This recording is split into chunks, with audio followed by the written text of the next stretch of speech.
YCP fire brand రోజా arrest తప్పదా? ఆడుదాం ఆంధ్రాలో అవినీతి జరిగిందా? సిఐడి ఎంట్రీతో రోజా ఫ్యూచర్ ఎలా ఉండబోతుంది? రోజాతో పాటు మరో మంత్రి కూడా కృష్ణుడి జన్మస్థలానికి వెళ్లాల్సిందేనా? ఆడుదాం పేరుతో ఆంధ్రాను ఆడేశారా? ఇప్పుడు సిఐడి ఏం చేయబోతుంది? రోజా ఎలా రియాక్ట్ అవుతారు? మాజీ మంత్రులతో పాటు బైరెడ్డి సిద్ధార్థరెడ్డి కూడా ఇరుక్కుంటారా?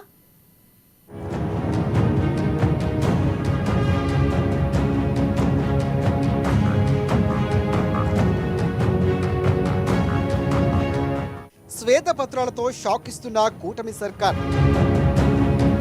రోజా ధర్మాన కృష్ణదాస్పై విచారణకు సిఐడి ఆదేశం. ఆడుదాం ఆంధ్రాలో అవినీతి జరిగిందని ఫిర్యాదు. ఒక్కొక్కటిగా బయటకు అవినీతి బాగోతాలు. రోజాపై ఫిర్యాదు రావడంతో హీటెక్కిన రాజకీయం. ఫిర్యాదుపై సిఐడి ఏం చేయబోతోంది? మాజీ మంత్రి రోజా ఎలా రియాక్ట్ అవుతారు?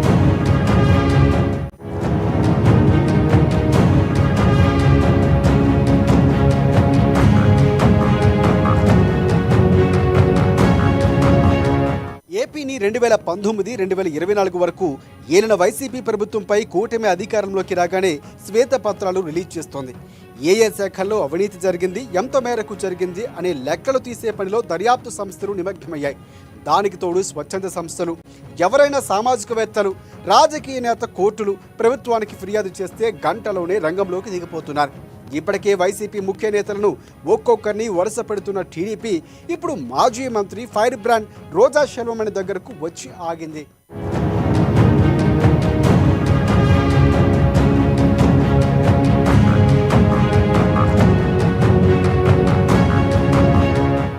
మాజీ మంత్రి రోజా ఒకప్పటి వెండితెర అందాల రాణి. సినిమాలు, రియాలిటీ షోలతో పాపులర్ అయిన రోజా రాజకీయ రంగంలోకి కూడా ఒక వెలుగు వెలిగారు. వైసీపీ హయాంలో టూరిజం, క్రీడల శాఖ మంత్రిగా రోజా పనిచేశారు. అయితే ఆడుదాం ఆంధ్ర పేరుతో భారీ ఎత్తున అవినీతి జరిగిందన్నది ఎప్పటి నుంచో వస్తున్న ప్రధాన ఆరోపణ. అందుకే రోజాపై సిఐడికి ఫిర్యాదు వచ్చింది. చర్యలు తీసుకోవాలని, అవినీతిని కక్కించాలని డిమాండ్ చేస్తూ ఆట్యాపాట్య సంస్థ సీఈఓ సిఐడికి ఫిర్యాదు చేయడం జరిగింది. ఆమెతో పాటు నాడు మంత్రిగా ఉన్న ధర్మాన కృష్ణదాస్పై కూడా విచారణ జరగాలని ఫిర్యాదులో పేర్కొన్నారు. ఈ మొత్తం వ్యవహారంపై తేల్చాలని ఎన్టీఆర్ జిల్లా సిపిని సిఐడి ఏడీజీ ఆదేశించారు.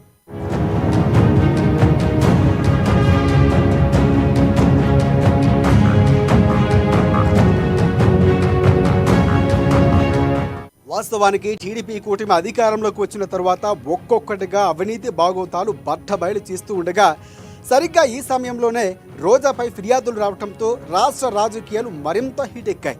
అగ్రిగోల్డ్ స్కామ్ బయటపడడంతో మాజీ మంత్రి జోగి రమేష్ ఫ్యామిలీ చుక్కలు చూస్తోంది.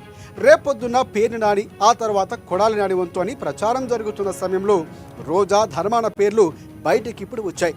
ఇప్పుడు సిఐడి ఏం చేయబోతుంది? రోజా ఎలా రియాక్ట్ అవుతారు? అసలే సొంత నియోజకవర్గం, రాష్ట్రం వదిలేసి తమిళనాడు, విదేశాల్లో వ్యవహరిస్తున్న ఆమె విచారణకు వస్తారా? ఒకవేళ వస్తే ఎవరిని ఇరుకున పెట్టబోతున్నారు? మాజీ మంత్రులతో పాటు బైరెడ్డి సిద్ధార్థరెడ్డి కూడా ఇరుక్కుంటారా? వాట్ నెక్స్ట్ అంటూ రాష్ట్ర రాజకీయాల్లో సర్వత్రా ఇప్పుడు ఆసక్తి నెలకొంది.